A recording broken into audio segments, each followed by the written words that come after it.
नमो भगवते वासुदेवाय।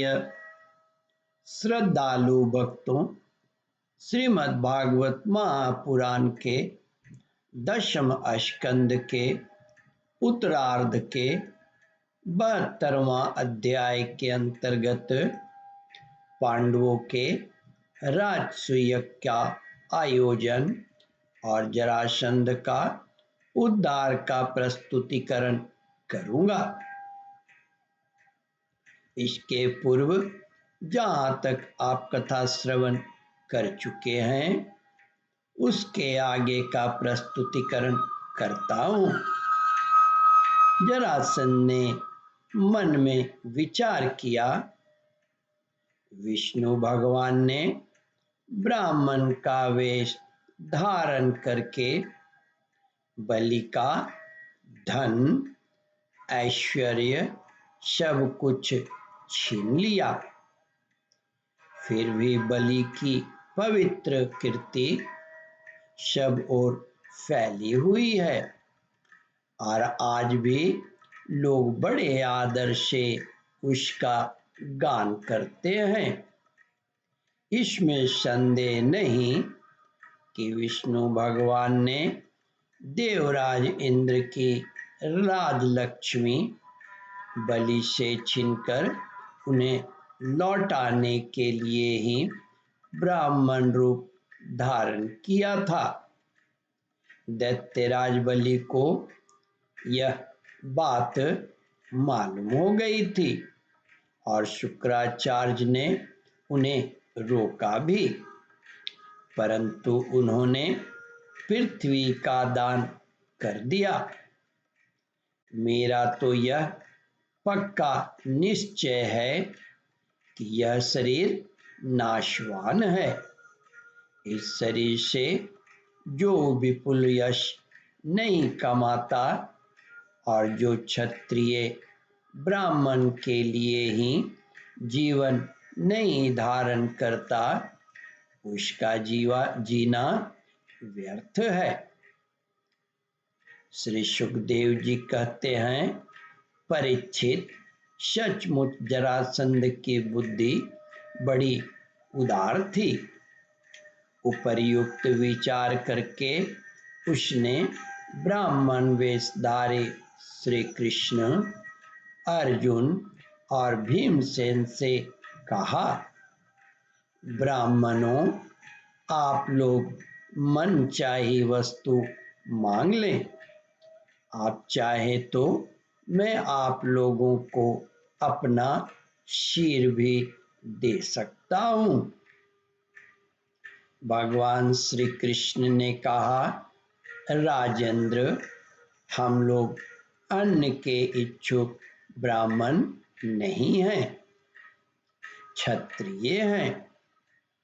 हम आपके पास युद्ध के लिए आए हैं।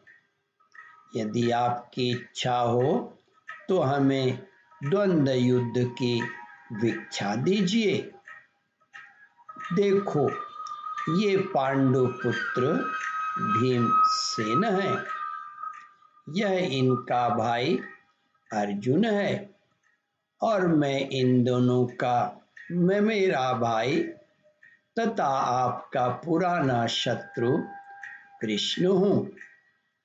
जब भगवान श्री कृष्ण ने इस प्रकार अपना परिचय दिया तब राजा जरासंध ठठाकर हंसने लगा और चीढ़कर बोला, अरे मूर्खों, यदि तुम्हें युद्ध की ही इच्छा है तो लो, मैं तुम्हारी प्रार्थना स्वीकार करता हूं। परंतु कृष्ण, तुम तो बड़े डरपोक हो, युद्ध में तुम घबरा जाते हो, यहाँ तक कि मेरे डर से तुमने अपनी नगरी मथुरा भी छोड़ दी तथा समुद्र की शरण ली। इसलिए मैं तुम्हारे साथ नहीं लड़ूंगा। यह अर्जुन भी कोई योद्धा नहीं है एक तो अवस्था में मुझसे छोटा है, दूसरे कोई विशेष बलवान भी नहीं है, इसलिए यह भी मेरे जोड़ का वीर नहीं है। मैं इसके साथ भी नहीं लड़ूंगा। रहे भीमसेन, ये अवश्य ही मेरे समान बलवान और मेरे जोड़ के हैं। जरासंध ने यह कहकर भीमसेन को एक बहुत बड़ी गदा दे दी और स्वयं दूसरी गदा लेकर नगर से बाहर निकल आए। अब दोनों रणोन्मत्त वीर अखाड़े में आकर एक दूसरे से भिड़ गए और अपनी वज्र के समान कठोर गदाओं से एक दूसरे पर चोट करने लगे। वे दाएं बाएं तरह तरह के पैतरे बदलते हुए ऐसे शोभायमान हो रहे थे मानो दो श्रेष्ठ नट रंगमंच पर युद्ध का अभिनय कर रहे हैं। श्री सुखदेव जी कहते हैं, परीक्षित, जब एक की गदा दूसरे की गदा से टकराती तब ऐसा मालूम होता मानो युद्ध करने वाले दो हाथियों के दांत आपस में भीड़ कर चटचटा रहे हों या बड़े जोर से बिजली तड़क रही हो। ओम परमात्मने नमः।